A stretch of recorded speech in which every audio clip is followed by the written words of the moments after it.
Pertamanya adalah menjelaskan peranan, kedudukan dan hubungan ilmu logik dengan ilmu falsafah. So logik ni dia ada kaitan dengan falsafah. Yang kedua, menguraikan perkembangan, kegunaan dan perbezaan dua pendekatan utama dalam logik, iaitu didaksi dan juga induksi. So dalam kaedah kajian dia ada dua kaedah adalah didaksi dan juga induksi. So kita akan tengok apa yang dikatakan induksi dan apa dikatakan didaksi. So didak ni daripada bahasa Inggeris deduction induction untuk induksi. Yang ketiga, kita memahami konsep falasi dan bagaimana ia boleh berlaku dalam pemikiran kita. So konsep falasi satu, yang kedua adalah ilmu logik. So dua perkara. So kita tengok pertama dulu hubungan ilmu logik dan juga ilmu falsafah. So siapa yang boleh berikan saya apa yang dikatakan sebagai logik? Siapa yang boleh? Siapa yang boleh kongsikan pengetahuan dia tentang maksud logik? Boleh tak?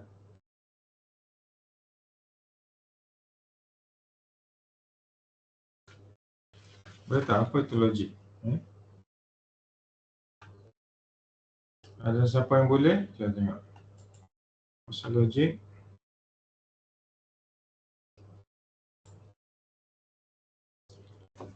Aisyah Munirah. Okay, Aisyah Munirah. Apa yang dikatakan sebagai logik? Aisyah.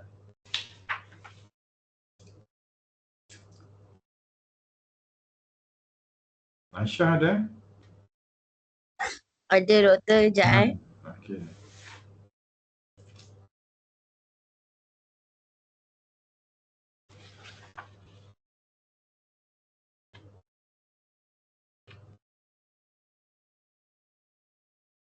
Dah, nampak ya Aisyah?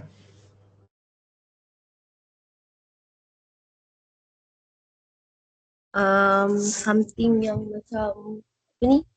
Macam benda tu yang kita boleh fikir benda tu adalah macam mana?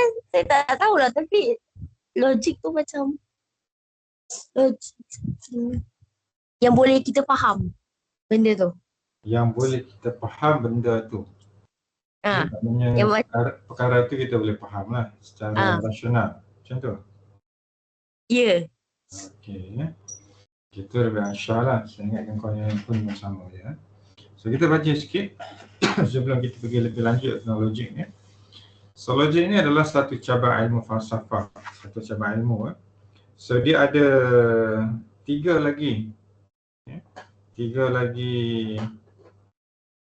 cabang falsafah, iaitu yang pertamanya adalah epistemologi, iaitu teori berkaitan dengan ilmu. Yang kedua adalah metafizik dan yang ketiga adalah etika. So kalau tambah dengan logik ni ada 4 lah.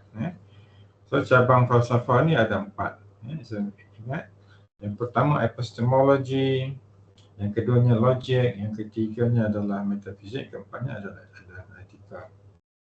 So kalau nak ingat, kita boleh ingat dengan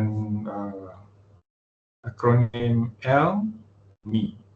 E itu adalah epistemologi, L itu logik, M itu metafizik, E nya adalah etika. LMAX kalau boleh. Okay, so ada 4 perkara dalam cabang falsafah ni yang kita boleh belajar. So logik ini adalah satu daripada cabang dalam ilmu falsafah, adalah apa-apa yang kita boleh fahami oleh akal manusia. So apa sahaja perkara yang berlaku ni kita boleh faham. Akal kita ni boleh faham. Contohnya,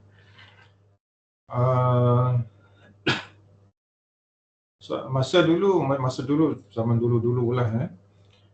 Mungkin orang dulu-dulu dia dah fikir macam mana nak terbang. So dalam pemikirannya, sama ada boleh tak boleh tu dia berbelah bagi. Tapi dengan perkembangan ilmu, seakhirnya manusia mula belajar untuk meniru bagaimana burung ni boleh terbang. Sebab tu ada sayap sampai sekarang. Tapi ada juga peralatan ataupun benda-benda ni yang boleh terbang tanpa sayap. So dia bergerak dengan kelajuan, bergerak dengan tarikan dan sebagainya lah. So apa yang ada dalam logik ni adalah akal kita boleh faham. Itu yang pertama. Kemudian yang keduanya, menggunakan bukti bagi menjelaskan sesuatu yang tidak jelas pada permulaan. So bukti ni adalah satu petunjuk, satu tanda supaya kita boleh faham apa yang telah pun berlaku ataupun yang akan berlaku. Contohnya yang kedua, apabila Elon Musk dia buat roket untuk pergi ke angkasa, pergi dan balik. Semasa balik itu dia tak guna pun kapal terbang seperti mana NASA pakai, dia terbang melayang. So dia pakai roket beratas turun, dan bawah tu dia boleh tahan dengan penahan tu untuk mengelakkan roket tu daripada jatuh. So tak payah lagi nak turun ke bawah atas platform yang macam biasa. So kosnya lebih mudah, lebih selamat dan juga mengurangkan tekanan pada roket tu. So pada awalnya Elon Musk ni dia fikir macam mana kita boleh buat roket yang lebih baik. So banyak kali kalau dah tengok dia mencuba. Kali pertama gagal, kedua gagal. So bila gagal tu dia perbaiki. Sebab itulah Elon Musk ni dia kata untuk berjaya dia kena kerja kuat. So dalam 1 minggu tu dia bekerja hampir 100 jam.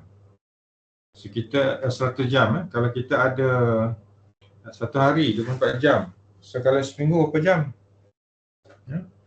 24 jam kali dengan 7. 24 kali 7. 168 jam seminggu kita ada. So Elon Musk bekerja 1 minggu sebanyak 100 jam. So dia rehat 68 jam sahaja. 68 jam ni kalau bahagi 24, maknanya dalam sehari tu dia tidur mungkin dalam 3 jam saja. 3-4 jam, kebanyakan 3 jam. So itu yang membuatkan dia boleh berjaya mencipta impian dia untuk membuat roket dan juga yang lain-lain lah. Dia dah ada Tesla, kereta electrical vehicle, EV.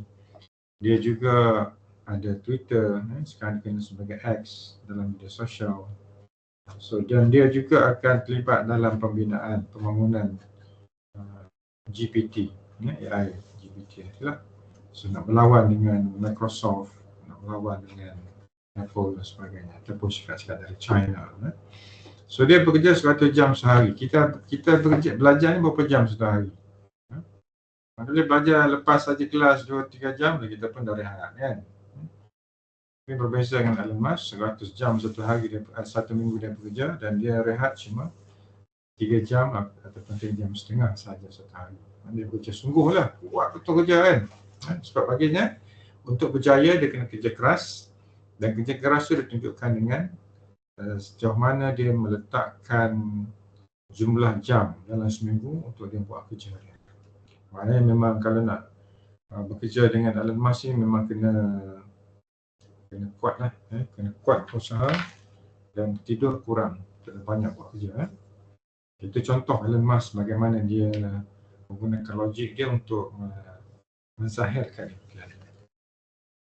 So semua cabang ilmu falsafah tadi, epistemologi, metafizik, logik dan juga etika ni berteraskan kepada kegiatan berfikir. So kena fikir sikit, logik ni kena fikir.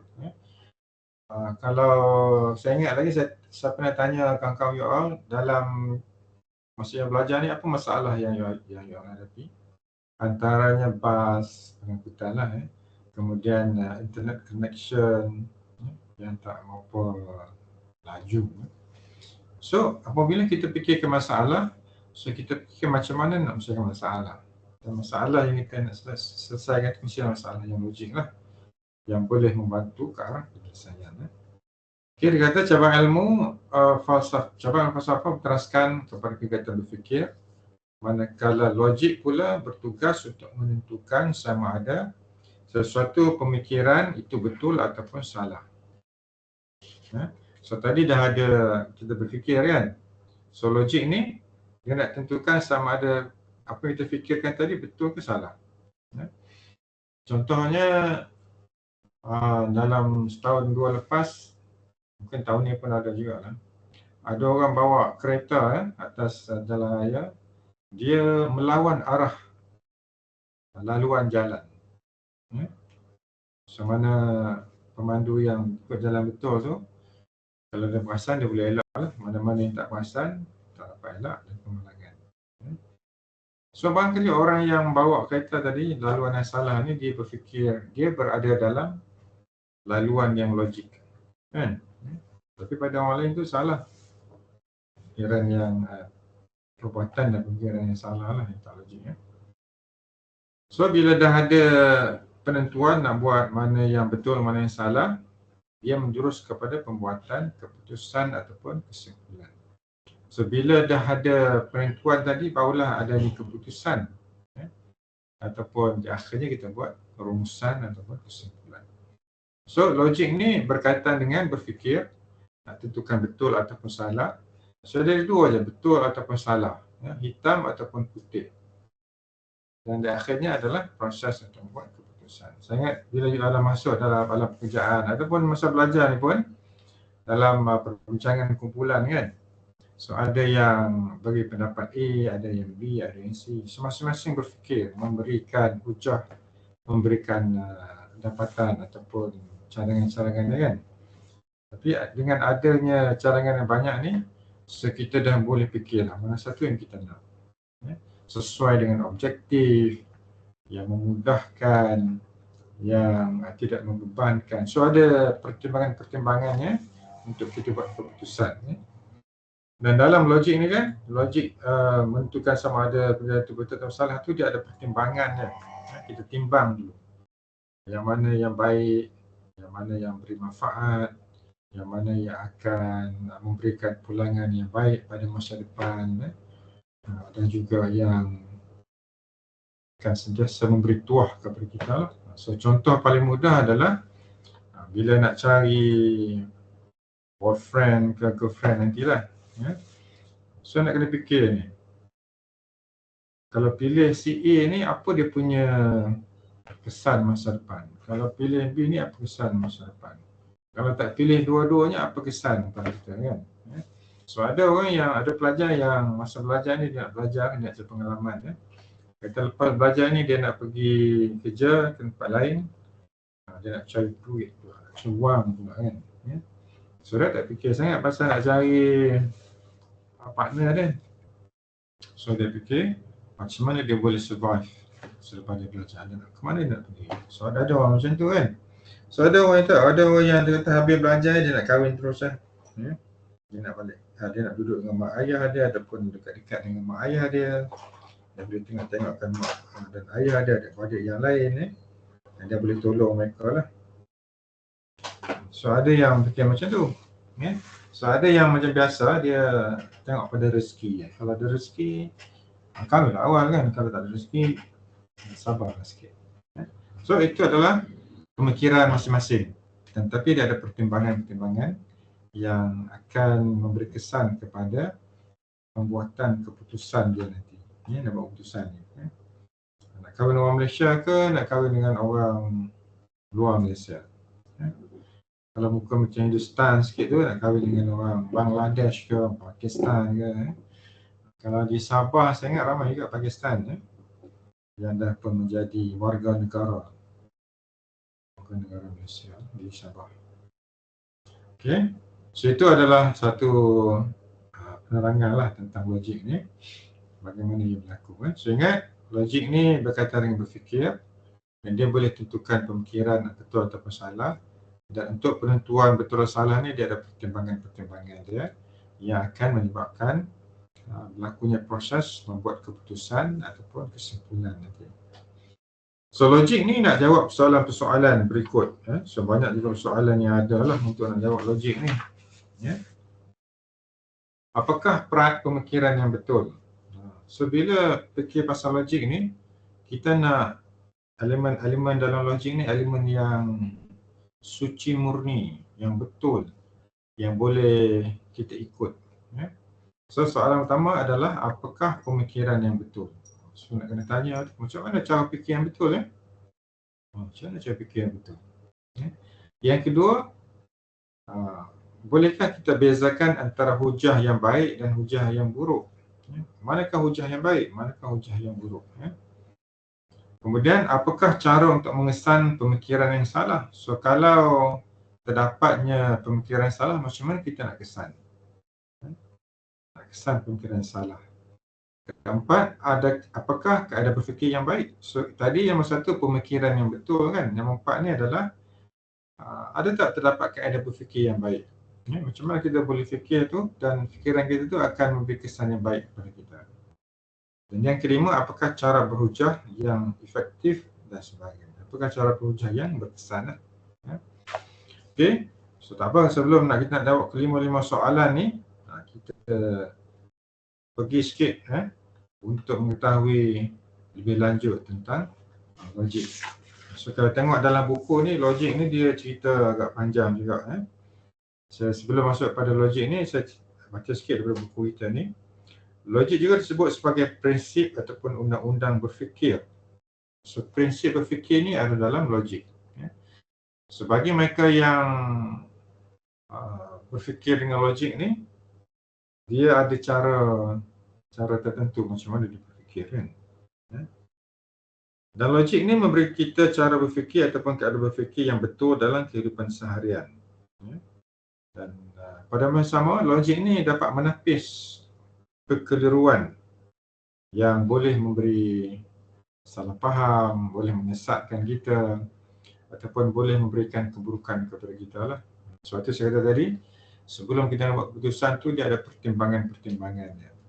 Kalau nak kahwin, selepas belajar kena tengok dululah ada tak senior kita masa yang kita tahulah dia berkahwin sebaik saja sebelum belajar ataupun berkahwin semasa belajar. Ada juga kelas-kelas yang lain, biasanya kelas teknologi lah ataupun kejuruteraan ni.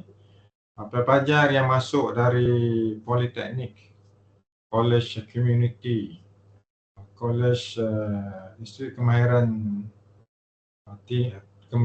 tinggi belia kan, KTBN tu, belia negara, ataupun yang masuk dari diploma, yang bekerja, yang biar belajar sekejap kemudian terus bekerja, kemudian sambung masuk belajar, maka ni ada yang telah berkahwin. Dan bila masuk dalam degree, so kahwinan tu dia bawa masuk sekali dalam proses pembelajaran dia. So dia ada pertimbangannya lah, dia nak banyak kena fikir kan, dan keluarga dan juga tentang pelajaran dia. So untuk mencapai ataupun untuk dapatkan falsafah pemikiran yang sistematik, so logik ni kalau tengok pada tadi dia ada urutannya, itu dinamakan sistematik. Kita mestilah ada ilmu yang kita tahu tentang logik ni. So dia ada banyak cara untuk kita tahu. Dalam buku ni dia kata melalui penulisan, pembacaan, kita berkomunikasi dengan orang lain, kita mendengar, semuanya adalah elemen-elemen untuk kita berfikir dengan logik.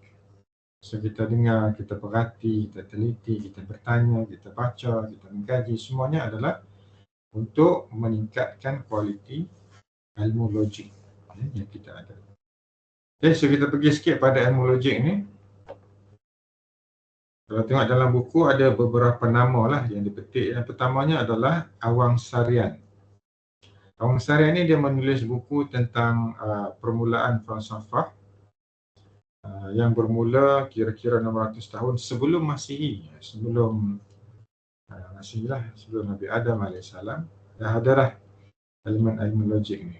Daripada perkataan Greek Yunani, iaitu logos, yang bermakna ucapan ataupun perkataan.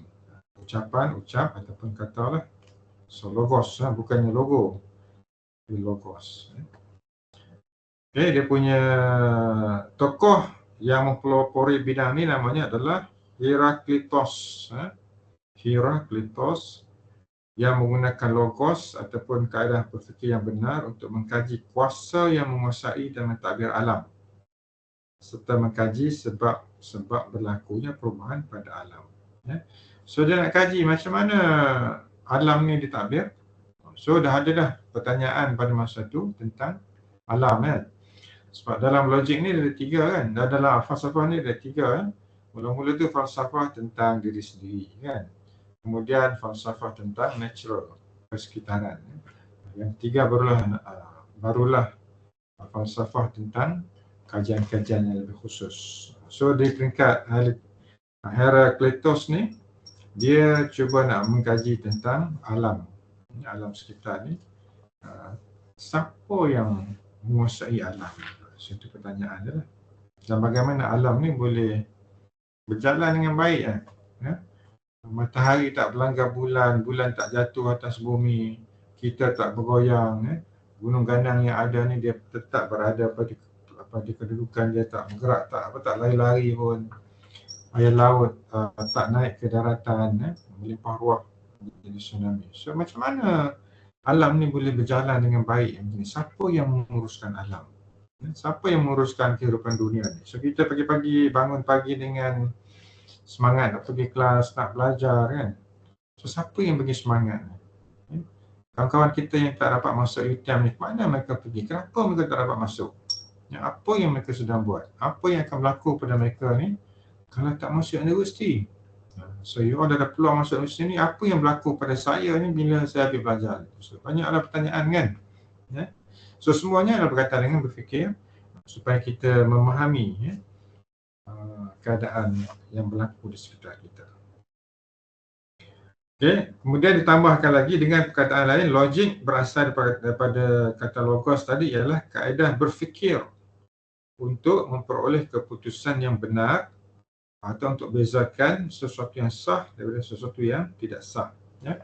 So secara ringkasnya saya pendekkan ayat tadi kepada konsep ataupun idea. So kaedah berfikir untuk memperoleh keputusan. So macam mana kita fikir untuk dapat satu keputusan yang betul-betul kita nak lah. Sama ada keputusan itu benar ataupun keputusan itu salah. Dan untuk bezakan sesuatu yang sah daripada sesuatu yang tidak sah. Untuk bezakan sesuatu yang benar daripada sesuatu yang tidak benar. Macam mana kita nak bezakan? Apa beza antara garfu dan juga sudu? So kalau kita boleh bezakan antara garfu dan sudu tu, so kita dah ada sebanyak pemikiran logik yang bersistematik. Simple je, ada pensyarah. Pensyarah saya dulu lah, dia pernah tanya anak dia, kenapa garfu tu dipanggil garfu dan sudu tu dipanggil sudu. So dia tanya anak dia kan. So anak apa dia buat fikir lah, fikir. Biasalah budak-budak kan, dia kata. So garfu ni biasanya untuk kita cucuk. Sudu pun boleh cucuk, tapi keberkesanan cucuk menggunakan garfu tu lebih baik daripada sudu. Sudu ni biasa kita pegang sebelah kanan untuk suap masuk ke dalam mulut, dan garfunya adalah untuk memisahkan ataupun mengasingkan lauk yang kita tak nak, yang kita akan ambil untuk makan. So dia bezakan antara garfu dan juga sudu. So kalau kita dah boleh bezakan antara garfu dan juga sudu ni, kita dapat menunjukkan pemikiran logik yang sistematik. Itu yang pertama. Yang keduanya, Pythagoras. Pythagoras ni dia kata menggunakan logik ni untuk mencari penyelesaian dalam bidang matematik dan juga kejuruteraan. So dia berkaitan dengan nombor dan juga angka. Kemudian lepas tu muncul pula Socrates. So dia lebih kepada mengkaji, melihat alam je lah. Socrates dan berfalsafah dari segi alam ni. Plato juga sama. So kalau kita tengok sebelah kiri ni, maksud logik daripada perkataan logos, iaitu berucap, bertutur, wacana, pernyataan, berkata. Sebelum kira merujuk kepada penyampaian lisan yang dikaitkan dengan penggunaan akal. So apa yang kita fikir ni, so kita sampaikan dengan lisan kita, dengan ucapan kita. Apa yang ada dalam kepala kita sekarang ni, so kita keluarkan mungkin dalam debat, dalam program mendeklamasi sajak, dalam program Macam-macam lah perbincangan. So apa yang ada dalam fikiran itu kita keluarkan. Itu daripada Greek Yunani. Kemudian logik juga boleh dikatakan berasal dari istilah mantik dalam bahasa Arab.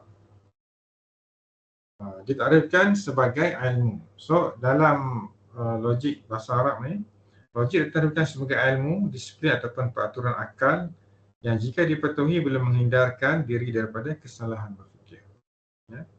Sebagai ilmu. So logik ni adalah satu bentuk ilmu.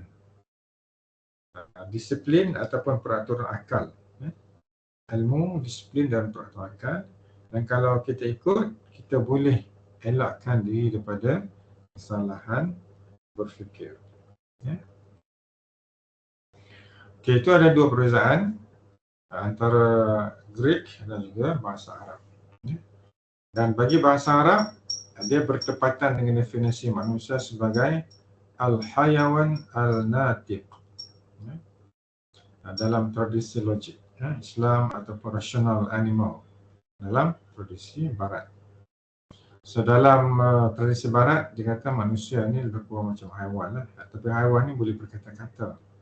Jika haiwan ni berakal. So kita ambil sikit dari buku ni, Hulon Willis, dia kata ilmu logik adalah sains penakkulan ataupun pemikiran, the science of reasoning. Sains yang memberikan alasan-alasan sebab musabab lah. Kata ilmu logik membantu kita melahirkan pemikiran yang jelas untuk penulisan ataupun pertuturan yang jelas. Dan apa pula maksud penakkulan? Serta penakkulan ni adalah proses ke arah pencapaian kesimpulan berdasarkan bukti-bukti yang konkret. So kita nak buat kesimpulan ni, kita kena ada satu bukti, satu mekanisme pembuktian yang kukuh lah. Lepas tu barulah kita boleh buat kesimpulan. Dan apa maksud kesimpulan di sini? Kesimpulan tu adalah fakta. Sesuatu yang kita boleh terima. Dia juga adalah keputusan. Dia juga berupa pendapat ataupun hukuman ataupun undang-undang ataupun dasar yang lahir daripada pemikiran itu tadi. So panjang cerita ni kan. Nak faham dua definisi ni pun agak panjang juga.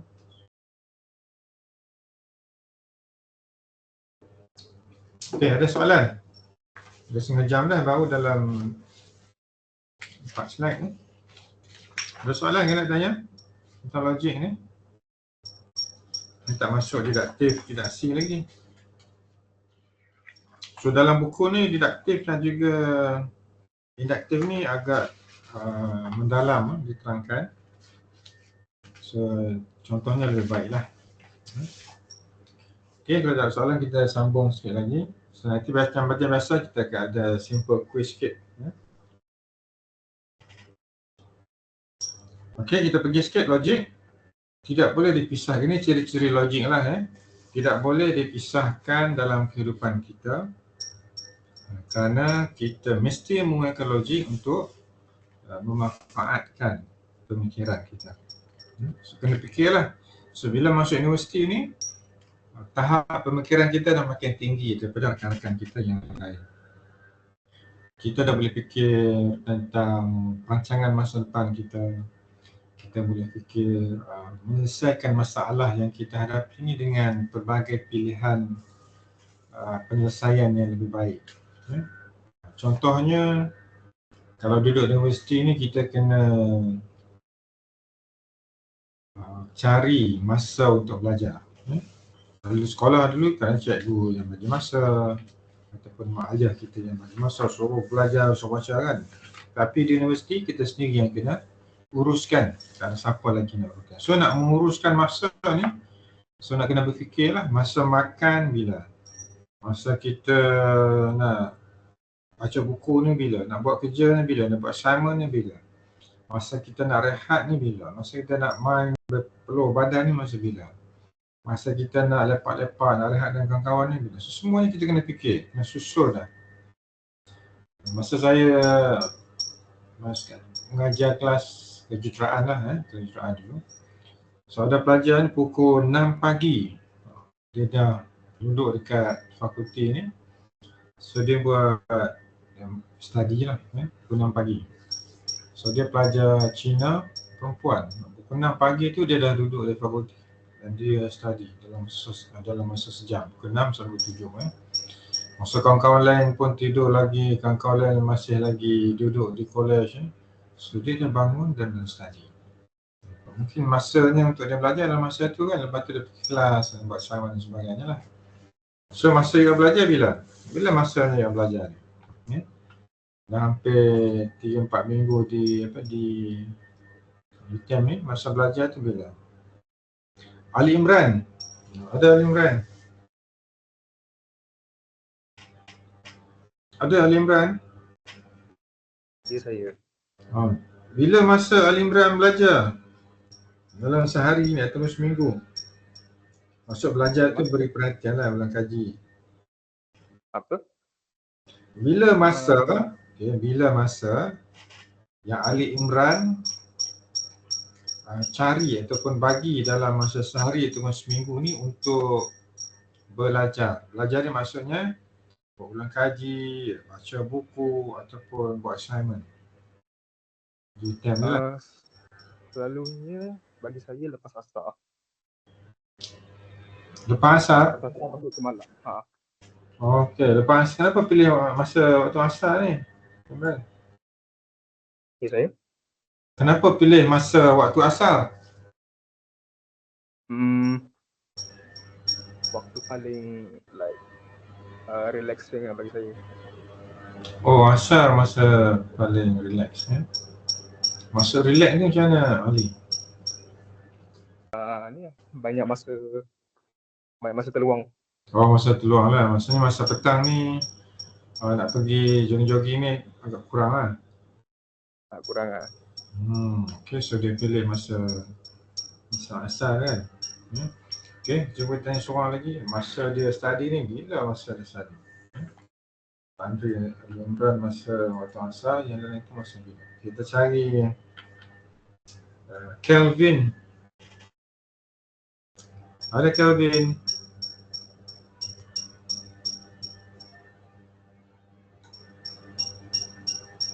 Kelvin ada? Kelvin tak ada ni. Okay, kita cari Susan. Susan ada? Cikgu panggil saya ke? Kelvin, okey Kelvin. Kat mana Kelvin? Ya. Kat mana ni? Duduk di mana ni? Dekat rumah. Oh, tak sampai sini Dekat lagi. Dekat tu apa? College. College? Oh, tak college. Tadi kata kat rumah. College. Dah sampai lah. Okey Kelvin, bila masa Kelvin belajar? Masa duduk bergantung kepada apa? Masa kosong. Tapi majoritinya pada waktu malam lah. Terutamanya pada pukul 8 sampai pukul 9 macam tu. Pukul 8 ke atas lah baru belajar kan sebelum malam. So sebelah siang tu buat apa? Kalau sebelah siang? Siang tu buat apa?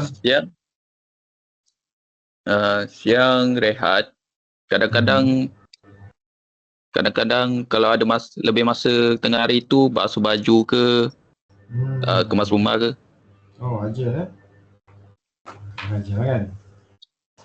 Okay, so Kelvin pilih masa sebab apa? Connection tak apa ni. Okay, Kelvin ni pilih masa sebelah malam lah untuk dia belajar kan. So masa online macam maksudnya. Okay, so kita tengok sikit pada slide kita ni. Akal itu sendiri adalah anugerah Allah, anugerah Tuhan untuk manusia. Bezakan antara makhluk manusia dengan makhluk yang lain. So kita ni sentiasa berada dalam keadaan. Tak apa Kelvin, tunggu asal Kelvin. Kita ni berada dalam keadaan yang sentiasa kena bezakan antara kita ni dengan makhluk yang lain ataupun dengan ciptaan Tuhan yang lain lah. Salah satu yang membezakan kita antara yang lain adalah akal kita, walaupun ada empat anggota tangan dan juga kaki ni, makhluk yang lain pun, binatang lain pun ada juga, tapi mereka tidak ada akal lah, seperti mana yang ada pada manusia kan. So logik juga disebut sebagai undang-undang ataupun prinsip-prinsip berfikir. So selain dengan nama logik, so logik juga adalah disebut dengan undang-undang ataupun rules ataupun procedures ataupun law, samalah, ataupun prinsip-prinsip berfikir. Dan juga logik ni bagi tahu keadaan berfikir yang betul dan menunjukkan kita perangkap berfikir yang boleh menyesatkan ataupun mengelirukan. So, nanti kita akan tengoklah apa yang dikatakan sebagai perangkap berfikir. Ya. Macam iklan juga lah, kalau iklan tu yang menarik, yang best, kita pun perangkap je lah. Okay, kepentingan ilmu logik, kalau dalam buku ni ada kepentingan ilmu logik lah, nanti kita tengok. Sebelum kita tengok itu, kita tengok perbezaan logik menurut Barat dan juga daripada perspektif agama Islam lah. So di Barat, rasional ni, logik rasional, dia fokus kepada akal dia saja. So akal ni adalah the ultimate references. Dia punya rujukan yang paling tinggi ni adalah akal. Semuanya akan menjurus kepada akal. Tapi bagi Islam, dia kata akal ni boleh berfikir, tapi dia ada tahap kemampuan yang mengehadkan dia daripada pergi lebih jauh. Contohnya, kalau seorang tu atheist, seorang tu yang tidak percaya kepada ketuhanan, so dia akan tanya, kalau Tuhan tu ada, di mana Tuhan? Kalau Tuhan tu ada, di mana Tuhan? Sebab bagi orang atheist, so dia percaya bila dia nampak. Kalau dia tak percaya, kalau dia tak nampak, dia tak percaya. Jadi kalau kita tanya pada orang atheist ni, adakah kamu bernyawa, kamu menghembuskan nafas, menarik nafas dan sebagainya, adakah kamu bernyawa? Kalau dia kata ya bernyawa, cuba minta dia tunjukkan di mana nyawa kamu. So dia pun nanti akan terkebil lah. So benda itu tak nampak. So tak nampak tu bagi dia tak boleh dipercayai lah. So di Barat, akal kita ni adalah rujukan yang paling hebat lah. Tapi pada agama Islam, akal ni dia ada sempadan. Kemudian di Barat, ada falsafah logik seperti Russell. Dia kata sains tidak sahaja mendedahkan kepintaran Tuhan, malah sains juga boleh digunakan untuk menentang dan mengalahkan Tuhan. So hebat ahli falsafah logik. So dia ada cara fikir dia sendirilah. Dia kata sains ni mendedahkan kehebatan Tuhan, dan sains juga boleh digunakan untuk menentang dan mengalahkan Tuhan.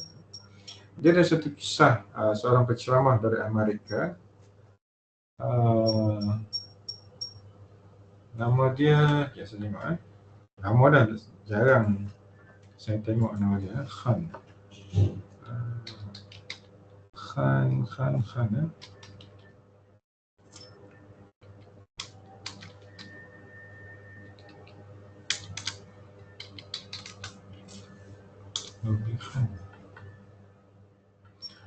Sebenarnya dia seorang penceramah di Amerika, dan dia ni asal dari Pakistan lah.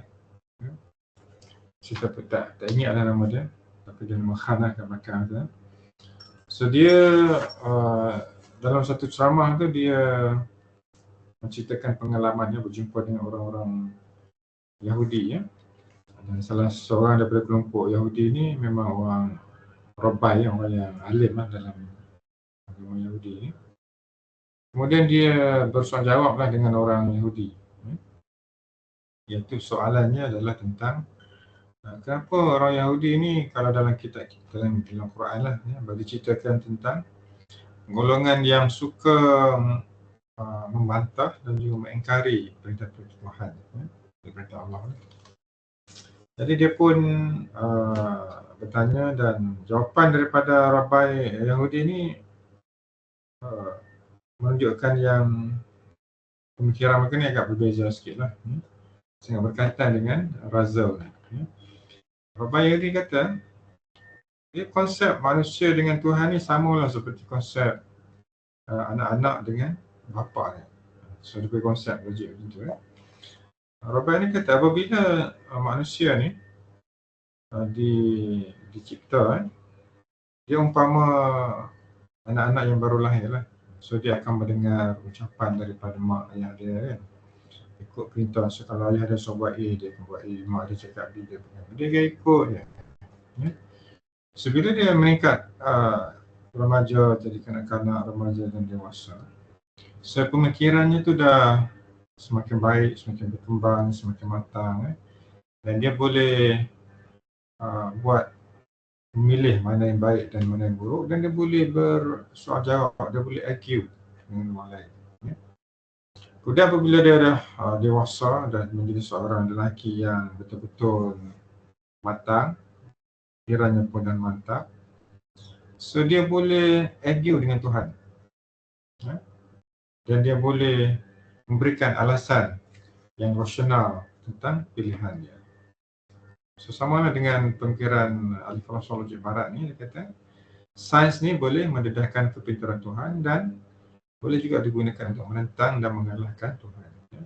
So konsep manusia ni dia boleh lawan balik apa yang Tuhan dah berikan kepada dia. Itu konsep di barat lah. Kemudian bagi Islam, dia kata manusia ni makhluk yang rasional, dan dia makhluk yang berakal. Disebut sini ciri yang paling essential atau utama, dan bukannya accidents, yang bukannya accident yang secara kebetulan ataupun melengkapi lah apa yang ada tadi. Dan dalam diri manusia ni dia ada pemikiran yang disebut sebagai akal lah. So kalau rationality, pemikiran tadi berkaitan dengan rationality yang ada pada manusia ni dibuang, jadi hilanglah akal tu tadi, dia tak mampu lagi berfikir. So akhirnya jadilah sama seperti sifat yang ada pada hewan-hewan ataupun makhluk-makhluk yang lain. So kita dapat tengok ni dua perbezaan kefahaman logik yang jelas yang kita boleh tengok. So barat, yang paling penting adalah akal, dan dalam Islam dia kata akal ni ada batasnya lah, sebab ada benda lain lagi yang lebih tinggi daripada akal. Sebab itulah konsep akal dalam Islam ni dia ada limit, ada sepadannya. Okay, kenapa kita nak belajar logik? So banyak sebab kita nak belajar logik. Antaranya kita nak tahu keadaan berfikir yang betul, mengelak daripada buat salah dan silap. Kemudian saya kata langkah pertama untuk proses analitika dan kritikal. Kemudian memanfaatkan potensi akal yang manusia dan mengetahui cara hujah yang efektif. Sebelah tengok sini banyak ni kan. Dalam buku ni lagi lah banyak. So dia ada konsep-konsep logik ni, dia ada sampai 7 konsep dia. Ni dia boleh baca nanti lah. 7 konsep ilmu logik. Ada ni hanya sikit saja. Sama sikit. Masya pun dah tak banyak ni. Ada kelas mana kan? Ada kelas tak lepas ni? Susan? Tak ada. Tak ada kelas? Pukul 2 ada kelas lah. Oh, pukul 2. Okey lah, ada masa sikit. Okey, kita sambung sikit. Pembahagian ilmu logik. Kita dah masuk sikit ni. Ilmu logik ni ada dua. Satunya didaktif, yang keduanya induktif. So, didak dengan indak. So, kalau dalam peringkat master dan juga peringkat PhD, dua kaedah ni memang biasalah kita jumpa. So, apa yang dikatakan sebagai didaksi ataupun didaktif? So, logik didaktif ni adalah dia berkaitan dengan perkataan Latin. Ini dikio, daripada dan memimpin ke arah. So dia bergerak daripada satu tempat ke tempat yang lain. Ya. So kalau di sini daripada Amsal Bakhtiar dia kata penalaran daripada kesimpulan atau rumusan kepada kes-kes khusus. Okey, penalaran ni maksudnya apa maksud penalaran? Siapa boleh kongsi maksud penalaran ni apa dah? Kerana istilah ni kita jarang jumpa kan. Maksud penalaran.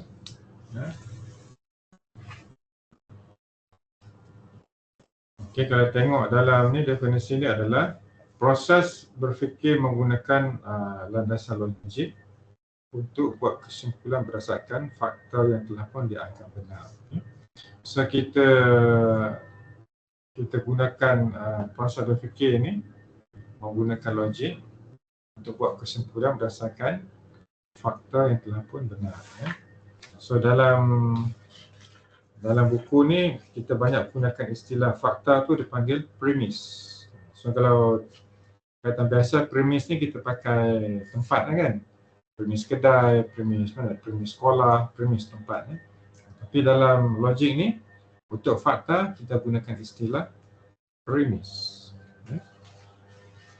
So buku ni lebih jelas lah penerangan dia.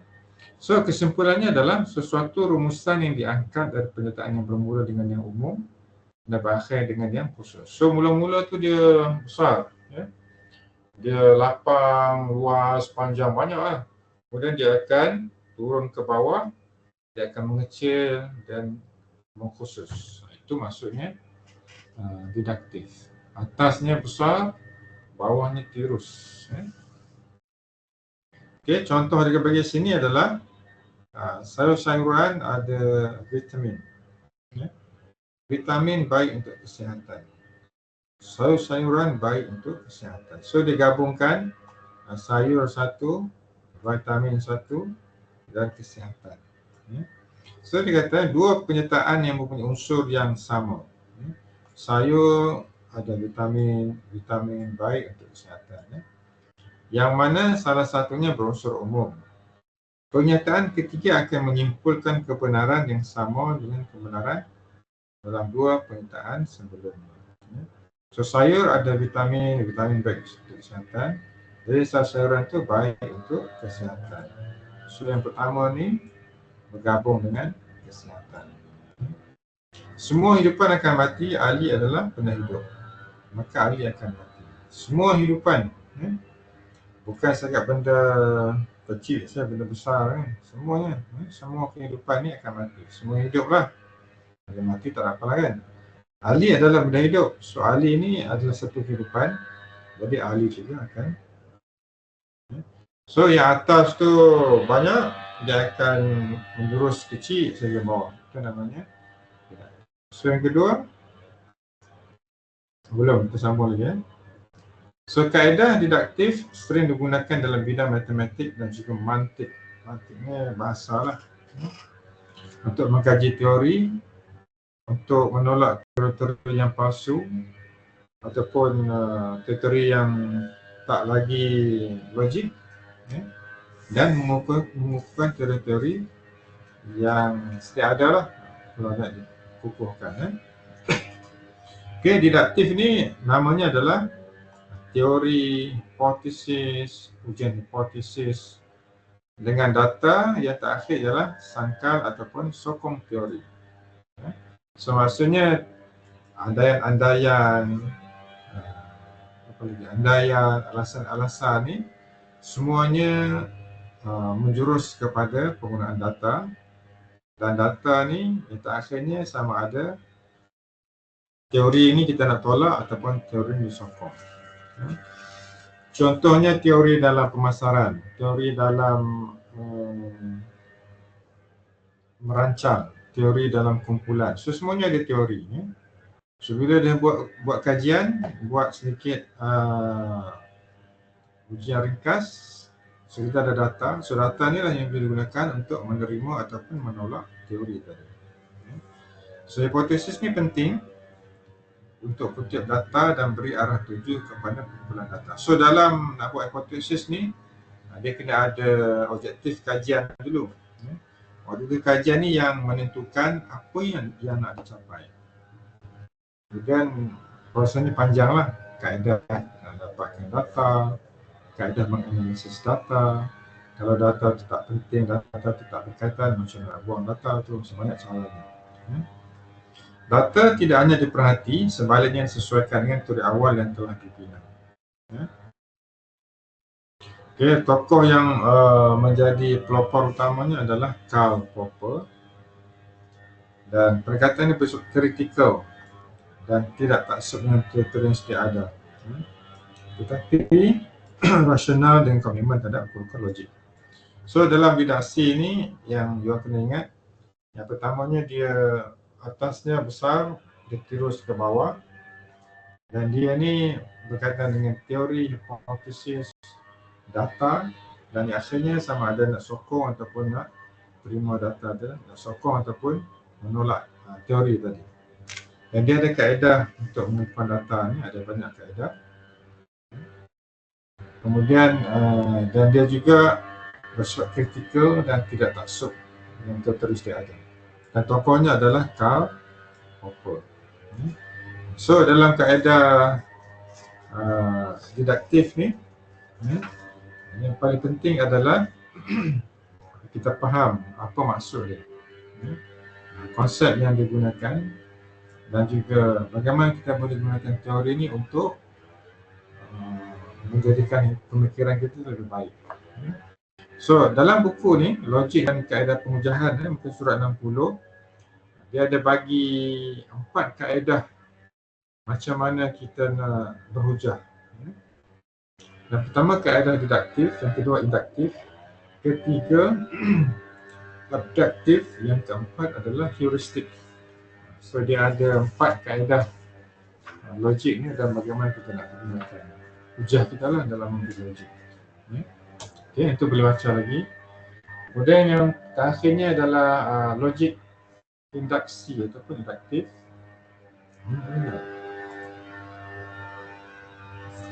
Bisa ringkaskan lah. So untuk logik induktif ni, perkataan induce, to lead into. So maksudnya dia adalah proses berfikir. Kalau tengok pada ni, penalaran ni, proses berfikir yang menggunakan logik untuk menarik, untuk membuat kesimpulan berdasarkan fakta yang telah pun dianggap sebagai benar. So termasuk penalaran. Daripada kes-kes khusus kepada kesimpulan atau rumusan umum. Maksudnya dalam induktif ni dia bermula kecil dan dia turun ke bawah, makin lama makin besar, makin banyak. Dan dia bersifat umum. Rumusan tu adalah rumusan yang umum. Rumusan umum ni macam-macam rumusan yang kita boleh buat lah. Sebab dia bermula dengan kecil, berakhir dengan besar. Ya, dia adalah proses terbalik daripada kaedah didaktif tadi dan juga dikenal sebagai logik moden. Okey, logik induktif ni dalam Islam sebagai al-istiqra'. So dia ada istilahnya lah. Yang satunya adalah complete induction, yang keduanya adalah incomplete. So apa yang completenya? Kaedah yang tepat, menyeluruh dan keputusannya tidak perlu dipertikai. Incomplete, sebahagian sahaja. Kemudian kesimpulan itu dibuat secara menyeluruh dan umum, tetapi dia belum tentulah suatu keputusan yang muktamad. Sebab dia boleh dipertikaikan lagi. Okey, ada 2 hukum induktif, penyebab dan juga perbezaan. Penyebab ni kerana dia boleh memberikan sebab musabab lah kepada sesuatu yang telah pun berlaku. Perbezaannya, dia sesuatu yang akan berlaku, tapi tidak semestinya benda itu betul lah. So kalau tengok yang penyebab tadi, kenapa kita mati? Mati kerana sakit. Di siapa yang pergi karnival udara antarabangsa Melaka? Ada yang pergi tak? Ya.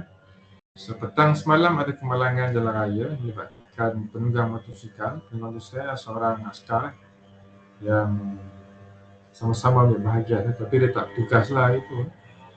So dia meninggal dunia dalam pukul, dia accident dalam pukul 6. Cedera parah lah dekat roundabout dekat airport tu. Dan dia bawa ke hospital, tapi tak dapat diselamatkan lah. Mungkin laju sangat dia bawa tu, terbabas, terlanggar dengan pengadang di mana jalan, akhirnya jatuh meninggal dunia. So sakit lah penyebabkan. So dia jatuh tu menyebabkan dia cedera, kecederaan tu yang menyebabkan dia sakit lah. Perbezaan ni, tua adalah penyebab kematian. Tak semestinya orang tua ni akan mati, tidak semestinya. Tua ni dia ada jangka umur dia. Sebenarnya remaja, dewasa pun boleh juga mati kan. Tak semestinya nak tunggu tua. Okay. Last sekali falasi lah, dalam 2-3 minit kita baca falasi. Falasi ni adalah kesilapan ataupun kepalsuan, silap ataupun palsu. So falasi ni dalam buku adalah buku surat 62. So kena baca sikit lah falasi ni, kena baca dan faham. Dan falasi ni sebenarnya kesilapan cara kita berfikir. Kadang-kadang kita fikir kita dah betul. Dan orang lain juga fikir apa yang dia fikirkan tu adalah betul. Tapi sebenarnya ada yang salah. So di mana kita nak tengok pada falasi?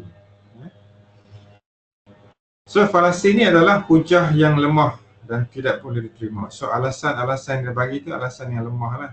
So kalau dalam mahkamah memang ini antara yang banyak digunakan.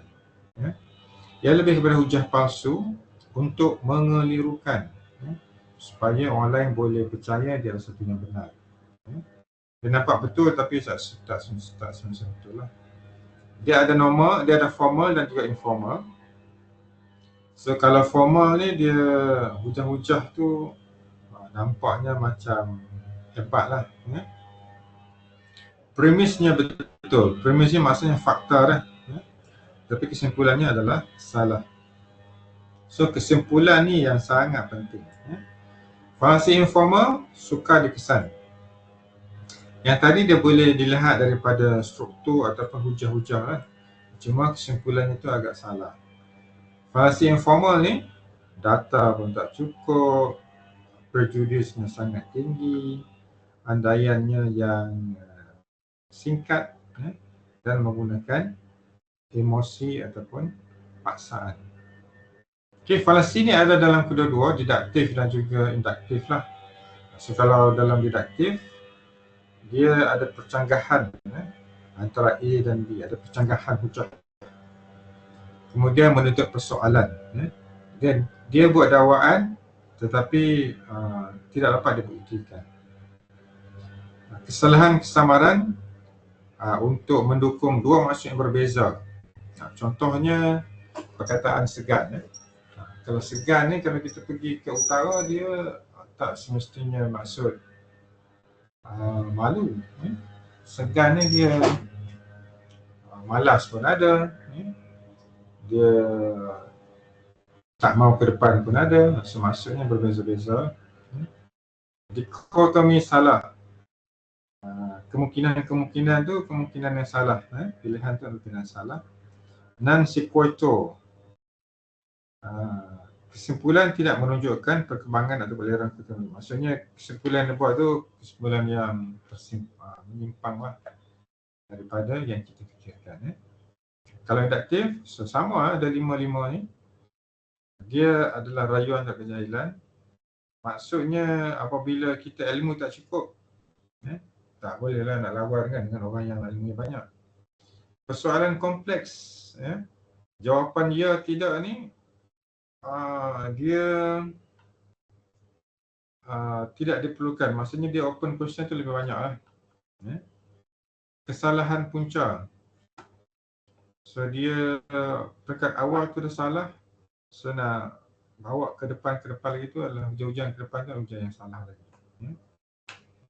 Isu salah, isu yang tak betul, yang tak relevan, dan post hoc ergo propter.